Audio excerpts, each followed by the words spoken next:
एक पति अपनी पत्नी को बांग्लादेश की जेल से भारत वापस लाने के लिए प्रशासन के दरवाजे खटखटा रहा है। भारतीय अवैध पहचान पत्र लेकर बांग्लादेश गई पत्नी पड़ोसी देश में जाकर गंभीर समस्या में फंस गई और जेल में बंद हो गई। अब यह असहाय पति अपनी पत्नी को वापस देश लाने के लिए संघर्ष कर रहा है और सरकारी हस्तक्षेप की मांग कर रहा है।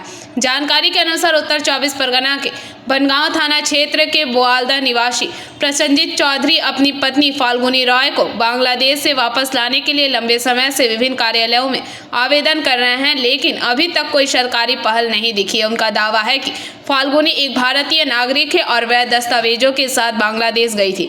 वहां वह मुसीबत में पड़ गई और उन्हें जेल जाना पड़ा। फिर भी भारत सरकार ने उनकी वापसी के लिए कोई कदम नहीं उठाया है।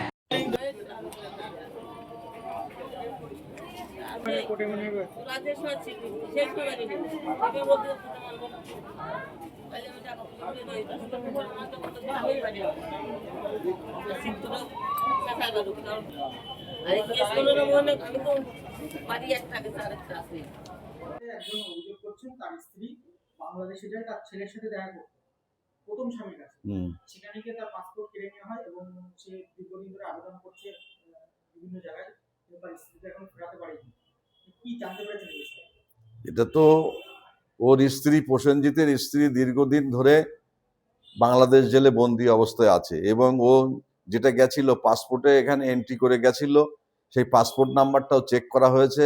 এখানে খবর নিয়ে ইমিগ্রেশনতে দেখা গেছে না ঘটনা সঠিক, কিন্তু ও আগে একটা বিয়ে করেছিল ওর ওয়াইফ ফাল্গুনি, সেখানে তার আগের স্বামী তার পাসপোর্ট কেড়ে রেখে পুলিশকে যোগাযোগ করে পুলিশকে দিয়ে তাকে বিনা পাসপোর্টে যে ভারত থেকে এসছে বলে ওকে অ্যারেস্ট করিয়ে দিয়েছে এবং সেই মর্মে ওখানে কোর্ট বিচার করে একটা সাজা দিয়েছে।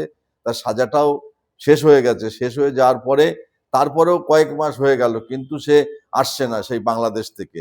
এটা ও ভারতীয় যে হাই কমিশনার তাকে জানিয়েছিল, স্বরাষ্ট্র দপ্তরকে জানিয়েছিল এবং বিভিন্নভাবে ও যোগাযোগ করার চেষ্টা করেছিল ওর স্বামী। কিন্তু যে কোনো কারণেই হোক বাংলাদেশ গভর্নমেন্ট থেকেও হাই কমিশনারের মাধ্যমে আমাদের Indian high commissioner deputy high commissioner অফিসে জানানো হয়েছিল, কিন্তু যে কোনো অজ্ঞাত কারণেও সেই রিপোর্টগুলোর বাংলাদেশে না যাওয়ার দরুন সেটা আটকে আছে। আমরা আশা করব যে এখান থেকে, যেহেতু একটা মহিলা ভারতীয়, সে ভারতীয় দীর্ঘদিন নাগরিক, তার ভোটার কার্ড, আধার কার্ড, রেশন কার্ড সবই রয়েছে তার, যেটা আমরা চেক করে দেখেছি, প্রসেনজিৎ যেটা আমাদের দেখিয়েছে।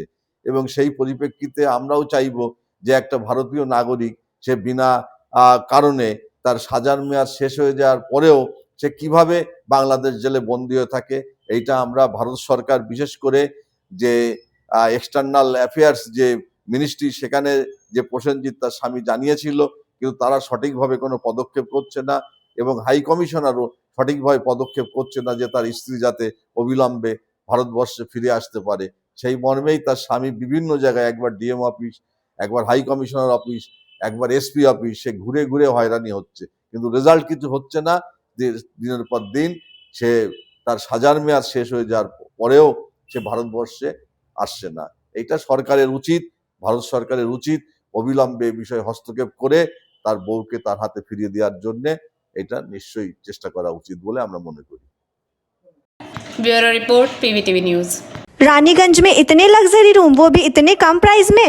मैं बात कर रही हूँ रानीगंज के एनएसडी रोड में लोकेटेड होटल अतिथि इन के बारे में। यहाँ पे आपको फैमिली, फ्रेंड्स और कॉर्पोरेट के लिए रूम्स मिल जाएंगे, वो भी सिर्फ 1500 स्टार्टिंग प्राइस में। यहाँ पे आपको super deluxe room, Dulux room, regular room के साथ साथ प्योर वेज रेस्टोरेंट, जहाँ से आप अपने रूम तक टेस्टी फूड ऑर्डर्स कर सकते हैं। ये होटल हाइजीनिक और क्लीन होने के साथ साथ 27 हेल्पिंग फैसिलिटी भी देती है। High speed wifi, TV with fully AC interior, 24/7 room service, good ambience, clean cupboards, separate geyser facilities, clean washrooms, smoking area. अगर आपका भी प्लान है रानीगंज में स्टे करने के लिए, तो आपके लिए ये एक अच्छा ऑप्शन हो सकता है। आप यहाँ पर रूम ऑनलाइन प्लेटफॉर्म मेक माई ट्रिप से भी बुक कर सकते हैं। अगर आप मेरी वीडियो दिखाते हैं तो आपको मिलेगा एक्स्ट्रा 20% ऑफ। अतिथि इन होटल आपको रानीगंज स्टेशन से 5 मिनट वॉकिंग डिस्टेंस पे मिल जाएगा और इन्फॉर्मेशन के लिए आप इन्हें कॉल भी कर सकते हैं। Thank you for watching.